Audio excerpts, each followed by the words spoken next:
Thank you, Lord. Lumakas po ba ang katawan nyo? Yes. Magandang umaga po sa katanghaliang ito. Nawa po ay ang lahat ay maging magalak sa araw na ito.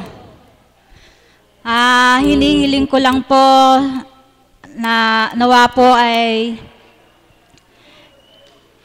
pag po nag-umpisa ang mga kapatid nating magbabahagi,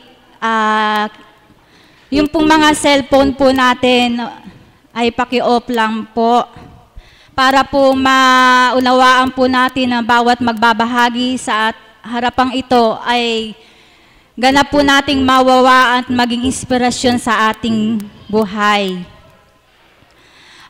Ang tema po ko po sa araw na ito ay ano ba ang tulay mo upang ikaw ay makapagtibay? Naunawaan niyo po ba? Amen po ba? Okay po. Marami pong gaya po ng sa mga pinagdadaanan po natin, di po ba? Yun po ay isang tulay na ating pagtitibay sa ating kapwa, sa ating karamdaman. Yun po ay isang tulay ng ating pagtitibay para tayo ay tumatag. Gaya nga po sa aking buhay, konting pagbabahagi lang po. Yun po, ako naging isang tulay po ng pagtitibay ko ay yung sa, hindi lang po sa pinagdadaanan sa aming buhay, sa aking mga anak, yun po pinagtitibay ko rin po yun. Na kung paano nga po sa pagtitibay kong ito, ay yung sa tuwing ako po inaakay ng Panginoon sa dakong ito na makapakinig ng mga banal na aral at salita ng Panginoon sa katauhan ng ating mahal na Apo Kunching, ay doon po ako nagtitibay, doon po lumalakas ang aking pagkatao upang yung po nagiging sandigan ko. Yung pong mga banal na aral at salita ng Panginoon. Kaya nga po, sa mga oras pong ito, wag po tayong, yung pong mga isip natin, ituon po natin sa mga nagbabahagi, sapagkat yung po ay mga katotohanan at katotohanan po yun na nagaganap po sa kanilang buhay. Wala po akong mga listahan ng magbabahagi. Ito po'y kalooban ng Ama na sila'y tawagin upang ibahagi kung paano nga po ang naging tulay, ano ba ang naging tulay sa kanilang pagtitibay. Gusto niyo po bang umawit muna ang ating kapatid? Tatawagin ko po ang aking kasamahan sa choir na si kapatid na Anali upang mag-alay ng awitin sa inyo.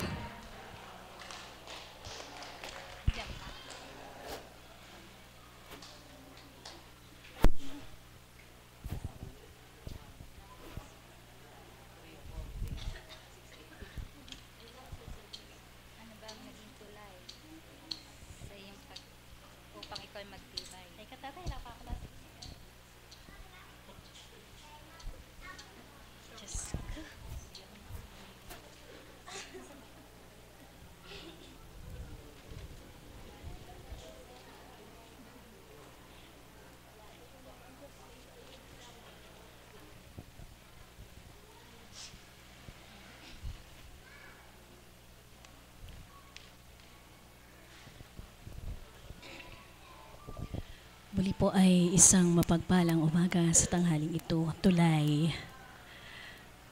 Ano po? Kayo po ba ay nagagalak na ngayong araw ay naparito? Tunay nga pong ang pagparito natin ay isang tulay. Amen po ba? Isang pamamaraan kung paano nga natin masusumpungan ang pagtitibay na magmumula sa ating Diyos na buhay. Amen! Sapagkat ito po ay isang biyaya na magmumula sa ating Ama. Hindi natin ito mahihingi, mahihiram. Amen po ba yun? Hindi natin ito makukuha sa ating kapwa, kundi tanging sa Diyos lamang ang pagmumula nito. Amen po ba? Kaya napakalaking biyaya po na sa tuwing na po ay pinahihintulutan po ng Ama na tayo ay maging posible na makadatal sa takong ito. Amen po ba yon? Inaantok po ba kayo? Medyo napagod lang kanina. Ano po? Wala pa po akong kanina kasi nagbabahagi pa ang ating facilitator ay panay pa naman na sumay ko doon. Hindi ko alam na tatawagin po. Subalit sabi ko, Ama, ano bang marapat na awitin? Sige po, sabi ko kay tatay, sige po, yun na lang pong kinawit ko nung one time na ano po, natutulog ba ang Diyos. Muli po ay para sa inyo at syempre po para sa ating Diyos na buhay.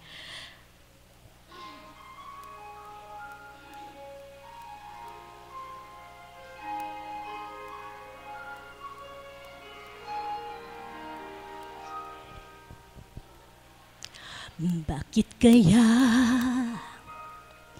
Bakit ka ba naghihintay? Nahimbukin pa, pilitin pa ng tadhana. Alam mo na kung bakit nagkakaganyan. Lumulutang, nasasayang ang buhay mo at ang binubulong ng iyong puso. Natutulog pa ang Diyos, natutulog pa.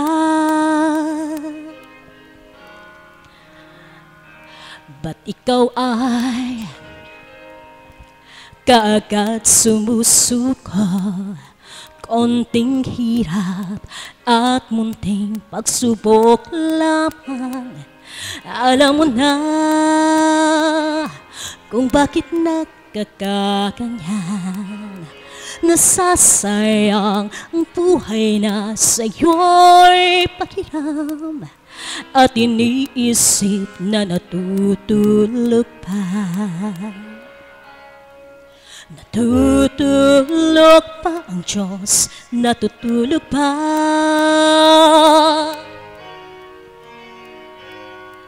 Sikapin mo, pilitin mong tibayan ang iyong puso. Tanging ikaw ang hubog sa iyong bukas.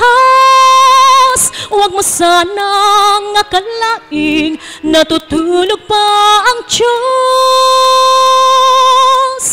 Ang buhay mo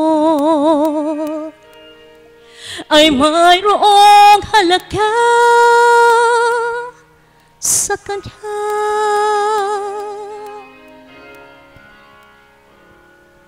Dapat pa ba na ikaw ay maghintay, nahimbukin pa, pilitin pa ng tadhana? Gawin mo na kung ano ang nararapat.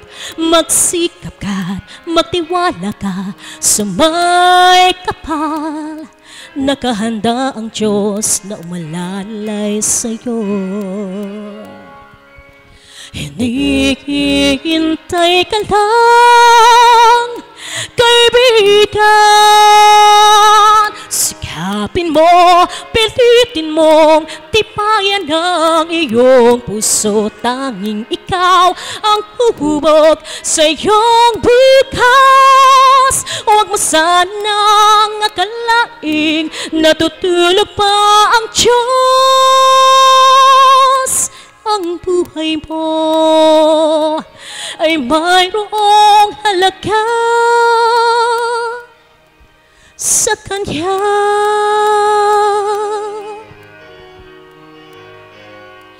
Sikapin mo, pilitin mong tibayan ang iyong puso. Tanging ikaw ang hubog sa iyong bukas.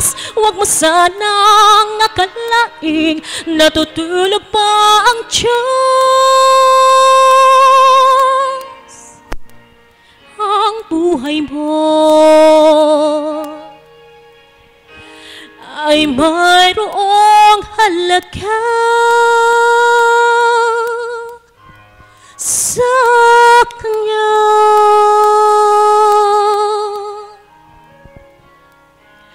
Amen po ba yun? Nasadya nga pong pinahalagan tayo ng ating Panginoon. Amen po ba? Kung hindi tayo mahal ng Panginoon, ewan ko na lamang po kung meron pa tayong gawain ganito. Amen. Sapagkat sa totoo lamang po, kung hindi natin nasumpungan ang Diyos na buhay sa dakong ito, nasaan na po kaya tayo? Amen. Sapagkat kung sa dating buhay po, kaunting pagsubok, lugmok na. Amen po ba? Kaunting pagdalisay, nandoroon ng hindi na maipinta ang pagmumukha, nandoroon na yung sa tuwin na ilumuluha. Amen po ba? Subalit sa patnubay at gabay sa pamamagitan ng katatagan na ipinahagi sa atin ng ating Panginoon, nandiriyan tayo bagamat meron tayong mga karamdaman. Amen po ba? Na hindi natin namamalayan, na akala po natin di po ba parang end of this world na, end of the world na sa mga pinagdaraanan natin. Subalit patuloy tayong nakakahulagpos, patuloy tayong nakakausad, patuloy tayong nakakalaban at hindi natin namamalayan, abay tumatanda na pala tayong ganyan. Amen! Sapagkat nga po, nandiriyan ang katatagan na ibinigay sa atin ng Panginoon para nang sa gayon ay patuloy tayong makilaban. Patuloy tayong makausad sa ating mga buhay. Amen po ba? Hindi na po ba kayo naantok? Ngayon, maraming salamat po kung hindi na po kayo naantok. Nawa po ay naintig at naaliw po kayo sa aking binahagi sa inyo. Maraming salamat po. Salamat po kapatid na sa mga sa awiting inalay mo. Alam niyo po, yung pong part na sikapin mo, tibayan mo ang puso mo. Alam niyo po, kailangan po natin gawin yun upang tayo ay maging matatag sa bawat sa pinagdadaanan natin, sa bawat o mga pagsubok man sa dinadanas natin sa araw-araw. Nawa po ay maluwalhati nating malagpasan yun. Kaya nga po, wag po kayong mawawalan ng pag-asa.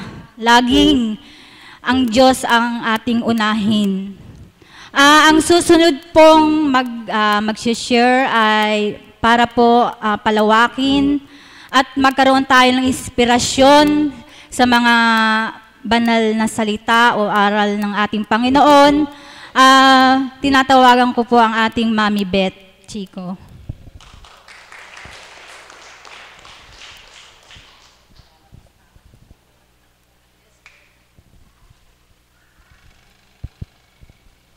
Salamat pong muli aming Panginoon sa araw na ibinigay mo, na muli kami ay tinipon mo sa banal na lugar na ito bilang lugar na tipanan ng mga anak na minamahal mo upang patuloy mong maipadama sa kanila na mahal mo nga silang totoo. Amen. Tulay upang ikaw ay magtibay. Medyo namamalat po. Noon po kasing Miyerkules ng gabi, doon po ako nakisakay kay kapatid. Mahirap talaga. Ngayon ko lang naramdaman ito. Pero alam ko po, bibigay sa akin ng Diyos ang tinig. Doon po ako sumakay kay kapatid na Marlene. Sasakyan nila pick up na naka-open sa likod. Hindi naman po kami pwedeng magsiksikan sa harapan kasi po, isa lamang po yung seating capacity. Saka po yung driver, bali dalawa sila. Naging dalawa na po yung upuan sa harap, yung naupo sa harap. Pinagbigyan po namin si Tita Seni kasi hindi daw siya makakahakbang kung doon siya sasakay sa likuran. Although marami namang sasakyan going to Baliwag, pero doon ko po piniling sumakay para po hindi na ako magdoble lipat pa ng sasakyan. Diretso na po kasi yon sa pupuntahan namin. Nung pong kami malapit na sa may SM, humangin po. Maya-maya po ay umulan. Napakalakas po ng ulan, open po yun. Buti na lamang po, yung mga kasama ko, Girl Scout, may mga payong doon sa kanilang bag. Pero para lang po sa kanilang dalawa. hindi na po ako pwedeng sumukob kasi nga po sa lakas ng hangin at sa lakas ng ulan, sigurado pong mababasa kaming lahat. 4 po kami sa likuran. Pero sadyang napakabait ng Panginoon. Yung pong driver, may dalang napakalaking payong na ibinigay sa akin, kaya nagkaroon po ako ng proteksyon. Ganun pa man, naambunan pa rin. Kaya po siguro, gusto akong puntahan ng sipon, kaya po nakaramdam ako ng pananakit ng lalamunan. Sabi ko po, nililibang ko po yung 3 kasama ko. Sabi ko po sa kanila, sabi ko po, God, kagagaling lang po namin sa banal na lugar mo. Napakaganda naman po ng biyayang binibigyan niyo sa amin ngayon. Sabi ko po, kung ito po kako ay hambing sa biyaya, natatanggapin namin. Lakasan nyo pa. Nilakasan nga po, kaya po halos kami po ay mabasa-basa. Pero hindi po ako nalumbay. Iyon po yung kahilingan ko. Angkin ko po, nahambing nga po iyon sa mga biyaya na siksik, liglig, umaapaw na sa amin ay ibibigay. Hindi man po biyayang material, pero yung biyaya ng kagalakan, biyaya ng kapanatagan, biyaya ng kapayapaan ng kaisipan, ay higit pa po sa mga biyayang material. Palakpakan po natin ang ating Panginoon. Tulay, para saan po ba ang tulay? Hindi po ba ang tulay ay ginagawa para yung lugar na hindi mo malalakad, mararating sa pamamagitan ng lupa, ay meron kang tutulayan para marating mo yung iba, yung panig na inyong patutunguhan. Amen po ba yun? Ang tulay po ay isang istruktura. Ito ay maaaring gawa sa kawayan. Amen? Pwedeng gawa sa tabla. Pwedeng gawa sa bato at simento. Naalala ko po tuloy yung tulay na tinutulayan nila Mother. Sila Mother po kasi, bago po makarating sa kanilang bahay, meron po silang dinadaan ng tulay. Na nung una po ako nagpupunta doon, takot na takot po akong tumulay kasi kawayan yata, tita, na kung hindi ka sanay, posibleng mahulog ka doon sa patubig. Patubig po yung inyong babagsakan. Pero sila Tita Marie, lalo na po si Mother, bilib po ako sa kanila. Si Mother po, karga-karga pa yung bata na laki-laki. Napakabilis pong nakakatulay dun sa tulay na yon. Kaya ang tulay ay mahalaga. You cannot reach the other side of the road without passing a bridge. Yun po yung tulay dito sa mundo na ating ginagalawan. Subalit, ang tulay na ibinibigay sa atin ng Panginoon ay kakaiba. Ang tulay na ibinibigay sa atin ng Panginoon ay hambing sa tulay na bato na hindi ka malalaglag, hindi ka mahuhulog, basta magtibay ka lang. Amen po ba yun? Palakpakan po natin ang Panginoon. So, ang unang requirement, para makatulay ka sa tulay na ginawa ng Panginoon, kailangan ay ganap na pagtitibay upang makasadsad ka at makarating ka sa dakong pupuntahan mo. Ano po ba yung dakong pupuntahan na yon? Yung po ba'y isang lugar para ikaw ay makadaan sa tulay na yon na kailangan kang magpakatatag? Ano po yung end point nun? Hello? Ano po yung end point? Sa tulay ng Panginoon, natutulayan mo, ano po yung end point na kakahantungan mo? Ano po? Ang kanyang kaharian, ang kanyang kaluwalhatian. Sa makatuwid, hindi tayo makakapunta sa kaharian ng Panginoon without passing the bridge na ginawa niya na ating tulayan. Ang tulay na ito'y matibay. Subalit, ang hindi lamang matibay ay yung mga tumutulay. Kaya kailangan ng katibayan ng mga tumutulay. Ngayon po, bawat isa sa atin na nandirito, nag-e-effort po tayo. Amen po ba?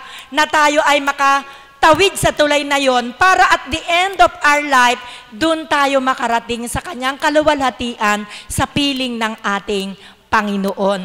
Sa pagtulay po doon, ang daming balakid. Di po ba? Kaya ikaw ay dapat ay magtibay. Ang daming balakid. Sa mundong ibabaw na ating ginagalawan, punong-puno ng balakid. para makasadsad tayo doon sa tulay na yon, and at the end, makapiling na natin ang ating Panginoon. Ano po yung mga balakid na yon? Minsan po, ang mga balakid, yung mga problema.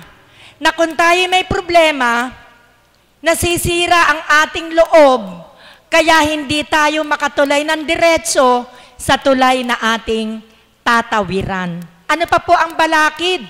Isa pa po sa balakid mismo, yung mga kapwa natin sa kapaligiran natin, na dapat sana tayo ay kapit-bisig, sabay-sabay, na dumaan sa tulay para makarating tayo sa endpoint, pero sad to say, sila pa po yung nagbibigay sa atin ng kahinaan para hindi tayo makasadsad.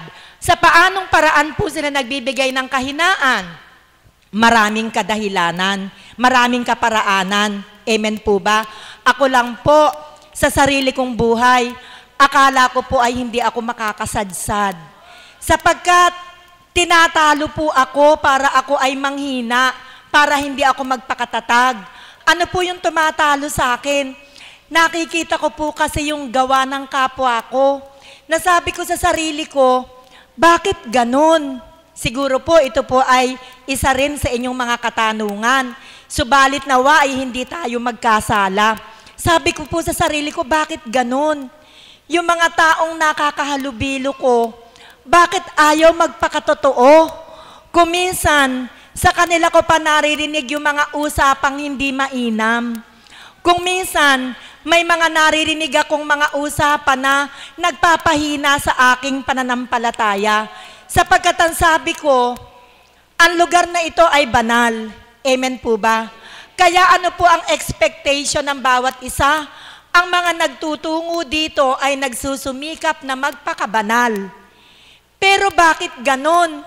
Meron pa ding mga kasamahan na pinagmumula ng mga chismisan, mga salitang hindi mainam. At ito po ay ipinanghihina ko nung bago pa ako dito. Kasi po, gusto ko pong patunayan doon sa dating mundong ginagalawan ko na hindi ako nagkamali ng lugar na pinuntahan ko. Palakpakan po natin ang ating Panginoon. Kasi po, marami po silang katanungan sa akin. Nang iwanan ko po yung trabaho ko, hindi naman po sa pagmamalaki, muli ko pong uulitin, ang taas na po yung posisyon ko, director na po ako ng St. Mary's College of Baliwag. Pero iniwanan ko po yun.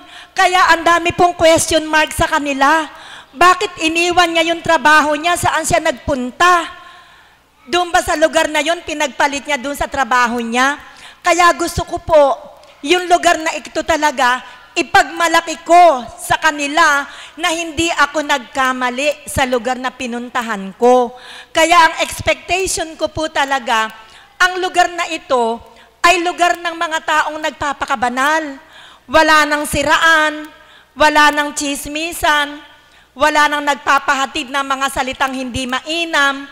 Nang ito po'y mga nasasaksihan ko, nang hihina po akong unti-unti, para hindi po ako makatawid dun sa tulay. Kaya po sa isang pagkakataon, dahil ako po'y nalulumbay, gusto ko po kasi talagang ipagmalaki ko yung lugar na to na kahit sino yung makita ko at makita ako, yung pala yung lugar na pinuntahan mo, kaya sarap nga pala doon. Gusto ko po sila mismo makapagpatunay kung ano po yung talagang lugar na pinuntahan ko at maipagmalaki ko sa kanila. Minsan po, nagkaroon po ako ng pagkakataon na makausap ko ang mahal na apo at maisawalat ko sa kanya ang nilalaman ng damdamin ko na nagpapahina sa akin. Alam niyo po, nakonsyensya po ako sa sagot sa akin ng mahal na apo. Maaaring ito'y dinadanas nyo rin, yung sinasabi ko'y naranasan nyo rin, ito po yung napakagandang sagot niya. Sabi po niya, kapatid, hindi mo marapat pakinggan yung mga salitang magpapahina sa iyong pananampalataya. Hindi mo dapat tingnan yung mga bagay na magpapahina sa iyong pananampalataya. At hindi mo dapat pakinggan yung mga salitang magpapahina sa iyo ng pananampalataya. kundi ang gawin mo, napakaganda po, pakinggan niyo pong mabuti, kundi ang gawin mo, tingnan mo mismo yung sarili mo at tingnan mo kung ano pa ang maaaring mabago sa iyong pagkatao. Palakpakan po natin ang ating Panginoon. Alam niyo po, para po akong iginanyan sa pader, nagising po ako. Oo nga naman. Bakit ko dapat tingnan ang kahinaan ng aking kapwa?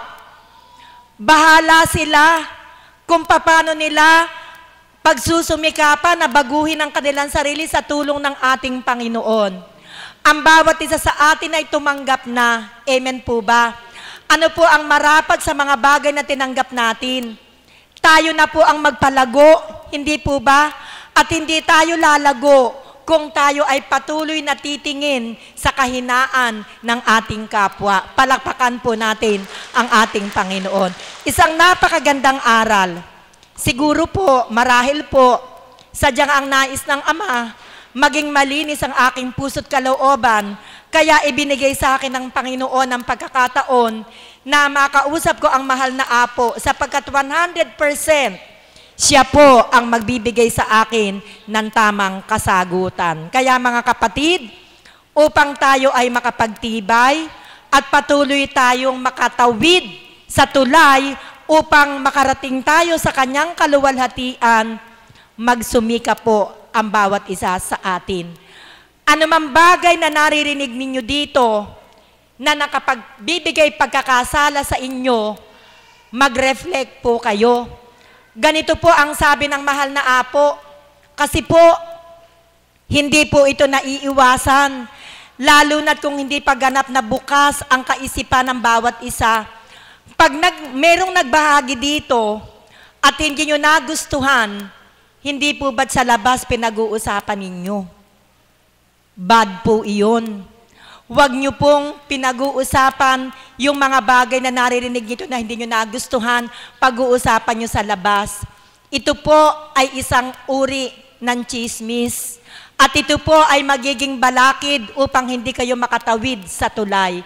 Kaya ano po ang turo ng banal na Espiritu sa katauhan ng mahal na Apo Kunching upang hindi tayo magkasala sa mga bagay na naririnig natin na ipinagkakasala sa atin. Tandang-tanda ko po ito.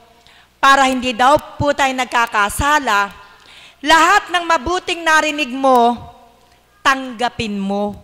Lahat ng hindi maganda para sa iyo, itapon mo, iwanan mo para hindi ka magkasala. Sabi nga po nung pare sa amin nung linggo na nag-misa, sabi nga po, bakit ba kayong mga tao ang hilig nyo sa tsismisan? Bakit yung problema mo sinasabi mo sa kapitbahay? Bakit yung problema mo sinasabi mo sa kaibigan? Hindi mo ba alam, pagtalikod mo kung ano yung sinabi mo, ipapasa sa ibang tao? Iyon ang napakaliwanag na isang uri ng pagchichismisan na hindi nais ng Panginoon. Dalawang importanteng aral ang naibahagi ko sa inyo.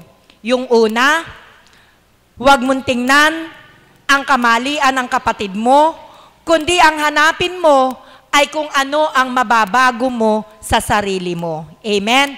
Pangalawa, na aral na naibahagi ko sa inyo, ano na nga po yung huli? Kung pangit ang narinig mo, huwag mong pulutin. Itapon mo. Kung maganda, damputin mo, baunin mo, isabuhay mo, at siguradong sigurado, makakatawid ka sa tulay, makakasadsad ka, at magtuturo sa iyo ng katatagan. Magandang umaga po at maraming salamat.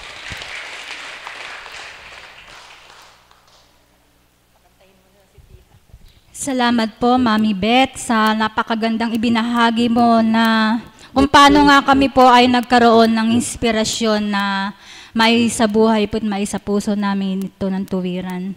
Kaya po mga kapatid, napakinggan niyo po bang mabuti? Dapat lang po kasi po napakahalaga po nito para po tayo makasadsad sa ating patutunguhan. Ang susunod ko pong tatawagin ay upang mag-alay ng isang awitin upang hindi po tayo makatulog. Makinig po tayo upang hindi tayo mainip. Tatawagin ko po ang aking kapatid na si Mirna Andrada.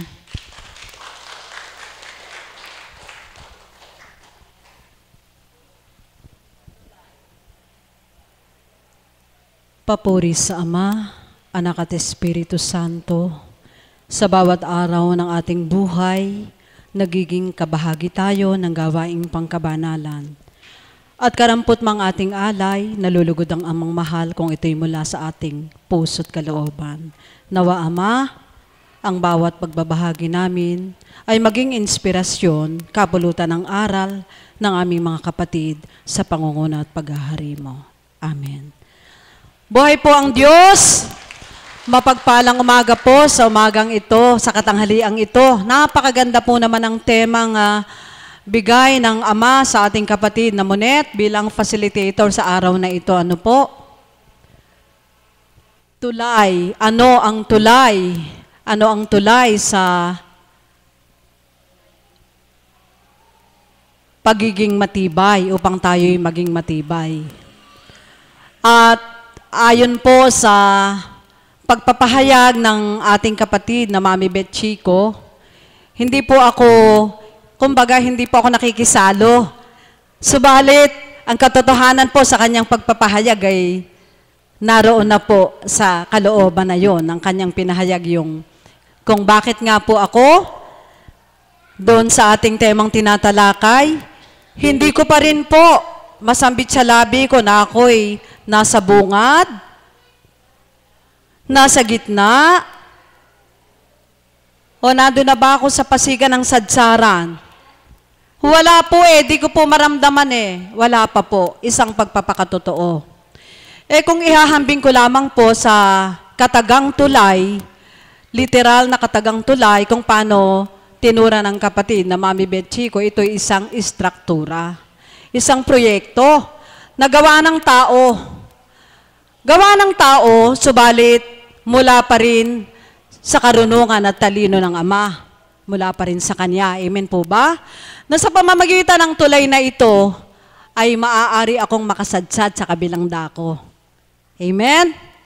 Bagamat uuga-uga, may gabay, makakasadsad ako. Subalit sa tulay na ipinaghanda ng Ama para sa atin, hindi ko po masabi. Hindi ko po talaga masabi kung ako'y nasaan. Minsan, nakaungaong ako sa bungad. Parang hindi ako makatuloy. Kasi kay daming balakid, kay daming hadlang. Minsan naman, nasa gitna na ako. Malapit na, nasa gitna na. Mauuyot na naman ako. Hindi ko mahawakan yung gabay nung tulay. Sino ba yung gabay?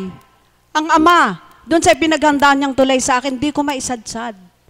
At talagang damang-dama ko, hindi pa ako makararating sa sadsaran.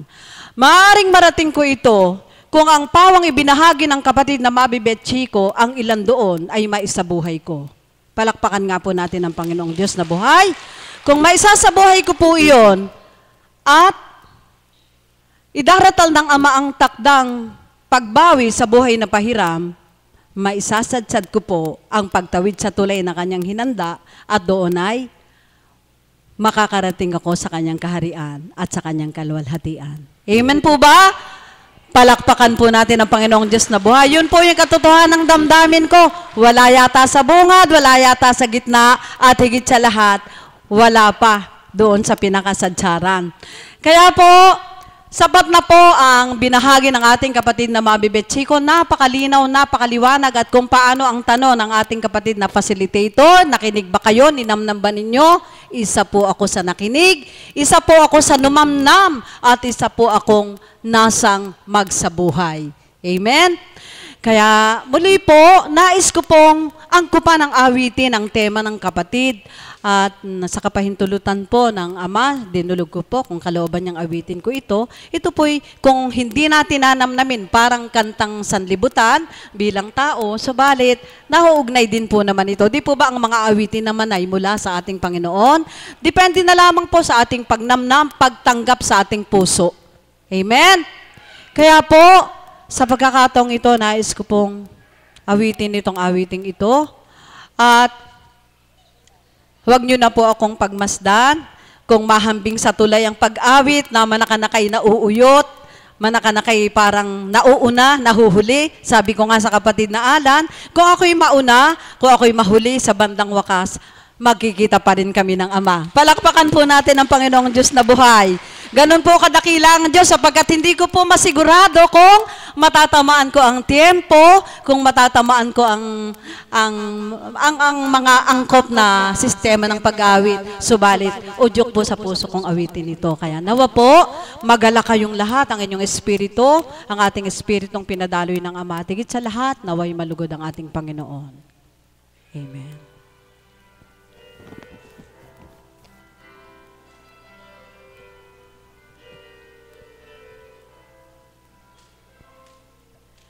When you're weary, feeling small, when tears are in your eyes, I will dry them all. I'm on your side. When times get rough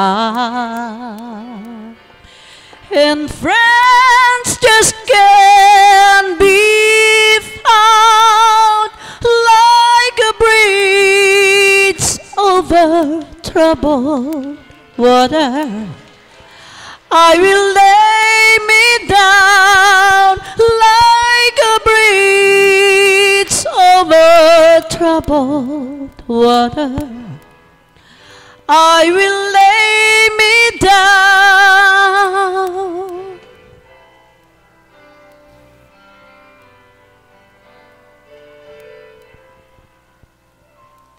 When you're down and out, when you're on the street,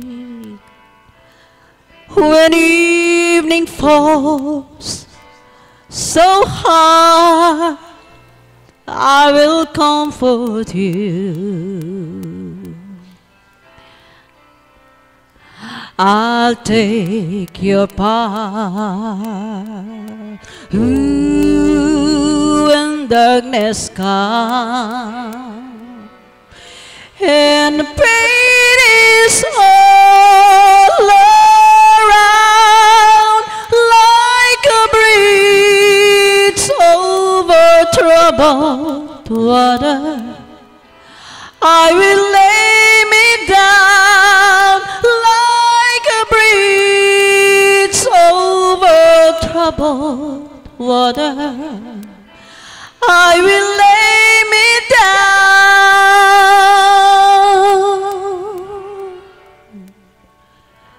Sail on, children, sail on by. Your time has come to shine. All the dreams are on the way. See how they shine. Ooh, when you need a friend, I'm sailing right behind, like a bridge over troubled water. I will ease your mind like a bridge over troubled water. I will ease your mind, your mind. I ease your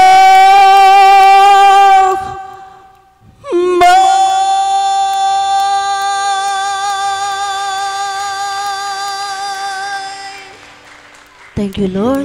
Salamat po, Ama. Salamat po sa iyo.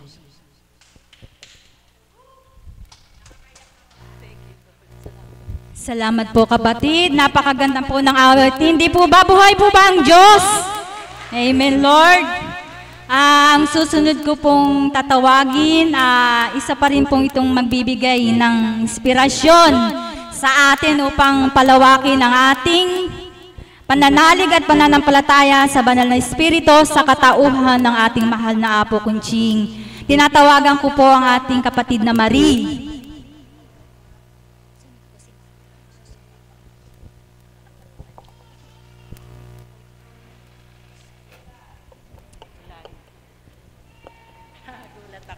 Sa mapagpalang umaga po sa ating lahat. Buhay po ba ang Diyos? Palakpakan po natin ang buhay ng Diyos.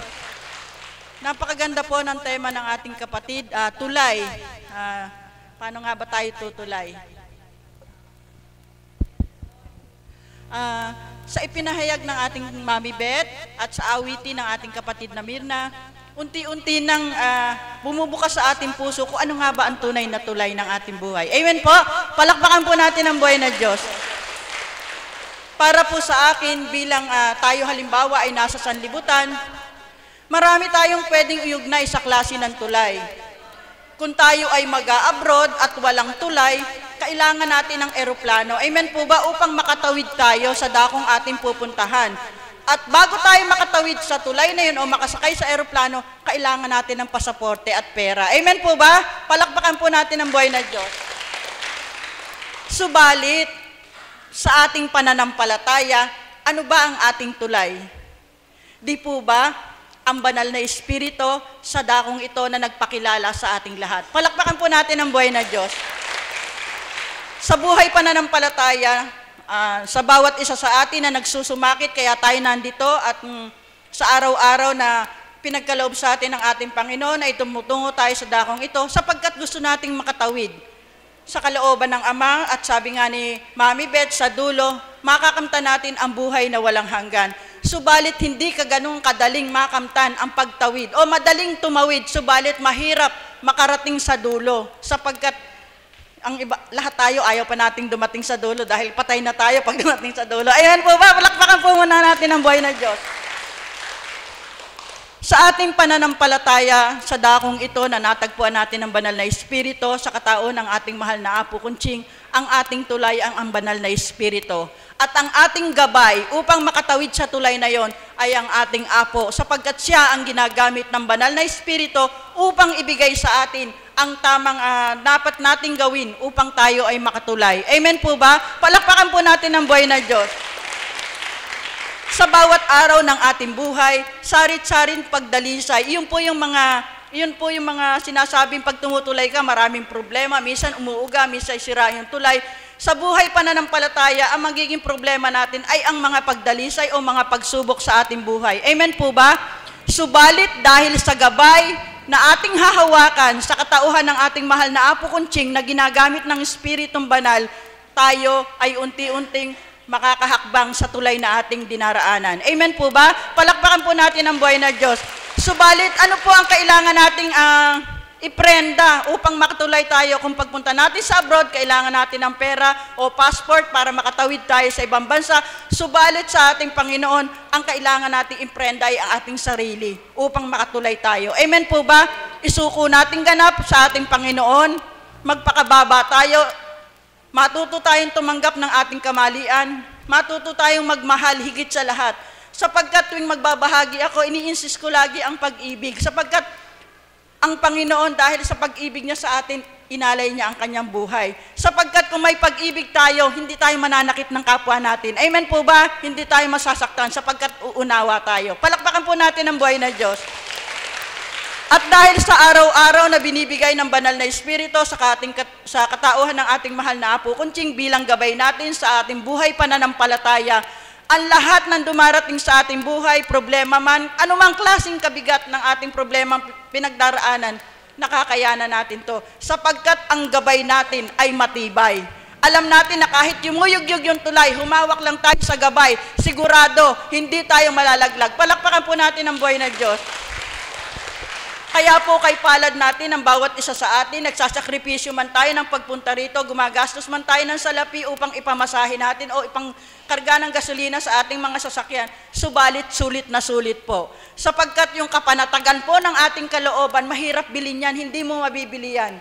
Subalit, dahil sa dakong ito, ipinagkakaloob ang kapanatagan sa atin. Mayroon man tayong dumarating na problema, daglit nang nadumaraan sapagkat inaalay natin to sa Panginoon. Sa pamamagitan ng gabay niya, nasasagot ang ating mga katanungan sa buhay. Amen po? Palakpakan po natin ang buhay na Diyos. Kaya po mga kapatid, nandito po ang susi. Andito ang tulay sa dakong ito. Tayo lang po ang manghawakan sa tulay na yon. Panindigan natin na ang tulay na tinapakan natin, kailanman ay hindi tayo ibabaksak. Matuto lang tayong isuko natin at magtiwala tayo sa tulay na yon at sa gabay ng tulay na yon upang makatawid tayo sa kabila. Sigurado, makakatawid tayo pagdating ng takda na ibinigay na ng Panginoon ang pagbawi sa ating buhay. Amen po? Palakpakan po natin ang buhay na Diyos. Kaya po mga kapatid, magalak tayo, magsaya-saya sa ating buhay, ano man ang dinadanas natin sapagkat nasa tamang tulay tayo, nasa tamang gabay tayo, sapagkat ang Diyos, ang ating tulay, ang gabay natin ay ang ating mahal na Apo Kunching sapagkat siya ang ginagamit ng banal na Espiritu upang ibigay sa atin ang tamang aral, upang matawid natin ang tulay na ibinigay ng ating Panginoon. Amen po? Palakpakan po ulit natin ang buhay na Diyos. Maraming salamat po mga kapatid sapagkat lahat tayo magtibay sa tulay na ating tinuntungan sapagkat batid natin na hindi tayo malalaglag. Kung tayo man minsan dumarating sa buhay natin yung bagabag ng kalooban o sa palagay natin napakabigat na ng dinadala natin, huwag tayong mawala ng pag-asa. Lagi nating alalahanin na yung tinatapakin nating tulay ay sandigang bato na walang katibagan. Dumaan man ang lindol, bagyo, hindi mawawasak ang tulay na yan. At patuloy tayong humawak sa gabay. Yun ay ang mga salita niya sa pamamagitan ng Apo Kunching na ibinibigay sa atin. Sigurado, makakatawid tayo sa takdang panahon na ibigay ng ating Panginoon. Magandang umaga po sa tanghaling ito.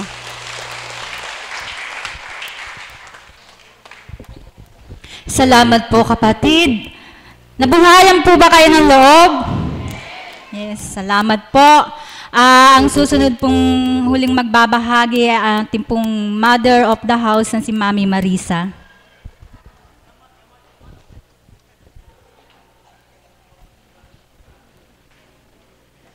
Salamat po, Ama, muli sa pagkakataong ibinahagi mo upang makahugot ng lakas na sa pamamagitan ng inyong kinalugdan, natuwirang sa amin yung inalay upang kami mabuksan at ganap maramdaman na ikaw ay Diyos na buhay, mahiwaga, mapagpala, mapagparaya, na sa amin ay nagmamahal, na kailanman ay di mo pababayaan.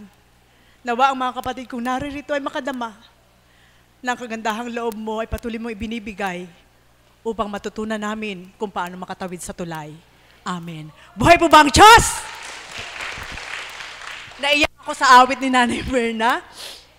Talaga pong luha ng galak na sa bawat lumbay, may kaakibat pong galak na ibinibigay ang ating Panginoon sa kabila ng napakaraming pinagdaraanan at siyempre po bilang pagkatao, naroon po yung parang binibigay ng Ama yung, ano tawag nire? Landing para magpahinga, ano po? At humigit ng hininga para muling makaakyat. Buhay po ba ang Diyos? Napakaganda lang po ng tema na nais ko pong bigyan ng kaukulan habang naririnig ko po ang pagbabahagi ng mga kapatid ko, ang pagpapaliwanag po ni Mami Beth at ito po yung mga awit ng ating mga kapatid. Sabi ko sa ating Panginoon, Ama, dahil po sa iyo at dahil sa paggamit niyo po sa aming mahal na Apo Kunching, yung tulay na inilalaan mo sa amin ay sisikapin po namin makatawid. Buhay po ba ang Diyos? Amen po ba yun? Sapagkat sa akin pong pagninilay, ang tulay na patungo sa ating Panginoon, doon ko lang po ipopokus. Ang tulay na patungo sa ating Panginoon, kahit sabihin natin na andyan na, ito na inaaral na ng Diyos, may ginamit na ang Diyos para tayo makatawid. Hindi lahat yun ay open sa lahat. Kumbaga, ibig kong sabihin, ang alam ko pong makakatawid lang sa tulay na yun ay yung gumagawa ng mabuti. Buhay po ba ang Diyos? Amen po ba yun? At yun po yung sangkap. Yun po yung sangkap upang makatawid sa tulay patungo sa kaharian ng Diyos. Sapagkat kahit napakarami ng gagamitin, kung ang may katawan mismo ay hindi gagawa ng mabuti, hindi ka maaaring kumuha ng padrino para makatawid ka sa tulay at sabihin mo sa Diyos na, nakatawid ako kahit wala akong ginawa. Buhay po ba ang Diyos? Amen po ba yun? Kaya, sa malalim na pagninilay, ang tulay ay ang banal na espiritu sa katawan nating mahal na Apo Kunching at sa pamamagitan ng mga aral na inihahasik po sa ating lahat, kailangan nating magsabuhay. Amen? At doon sa pagsasabuhay na yon, sa pagkasabi nga ni kapatid na tutungo kasi ng lugar, sa ibang bansa, may passport para ka makatawid sa isang bansa. Patungo sa ating Panginoon, walang passport. Amen po ba yun? Walang angkop na pamasahe na maaari ipambili mo ng ticket para makarating ka doon. At hindi rin maaaring gumamit ka ng padrino para makasakay ka doon patungo sa Kanya. Kundi ikaw mismo na may katawan, na gumagawa ng mabuti, na may naglaan para akayin ka sa tulay, makakapasok ka kahit wala kang yaman. Buhay po ba ang Diyos? Amen po ba yun? At yan po ang dahilan. Kaya po pala may mga pagdalisay, kaya kailangan malagpasan. Sapagkat doon tinitest ng ating Panginoon na yung mga aral na ibinigay niya sa mga anak niya, kung yun po ang pagyayamanin at isa sa buhay, may test pa rin. Amen po ba yun? Sabi ko nga, Ama, kung tatanggapin lang aral mo at isa sa buhay at wala ng test, marami makakapunta. Subalit doon nga po, lumalagpag sa test. Buhay po ba ang Diyos? Sige po, magnilay po kayo. Doon po bumabagsak sa test na walang pinagkaiba na, alam mo, tanggap mo ang Diyos. Eto ako, kilala ko ang Diyos pagdating sa test. Siyempre po, doon na po nakikilala ng Diyos kung gaano kakasidhi ng pagkilala sa Kanya para makatawid ka. Kaya minsan po, ang dumarating na pagdalisay, kahit gaano mo kakilala ang Diyos at bumagsak ka, hindi ka pa rin makakatawid sa tulay. Buhay po ba ang Diyos? Kaya, mga kapatid, ano po ang iiwanan ko po sa inyo? Kagaya po namin, kailangan i-take yung challenge. Ano po? Kailangan i-take natin yung challenge ni God. Nasabi ni Mami Beth, ang mga aral na ibinababa sa dakong ito ay isang sangkap upang tayo ay maging karapat-dapat na makatawid sa tulay na inilaan ng ating Panginoon. Buhay po ba ang Diyos?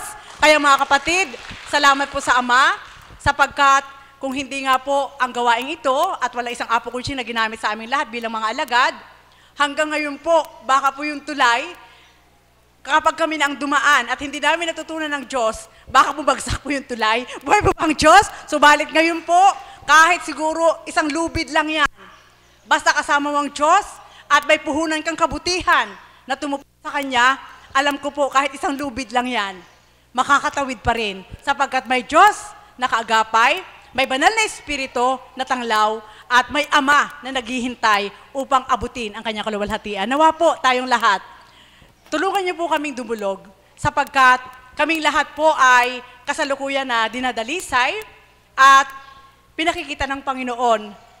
Ito na po yung ultimate na ginagampanan na parang tinitingnan ng Panginoon kung hanggang saan talaga. Nawa Ama, makalaban kami. Nawa Ama, makaganap kami. Nawa Ama, huwag mo kaming pabayaan. Nawa makaya namin dahil kasama ka. Yun lang po yung hinihiling po namin na sa oras ng pagdalisay at pagtawid sa Kanya, tulungan niyo po kami sa pamamagitan ng mga dasal, maaari maging partes ng tulay na yon para makatawid kami. Muli, magandang umaga po sa inyong lahat. Salamat po, Mami. Napakaganda, di po ba? Maraming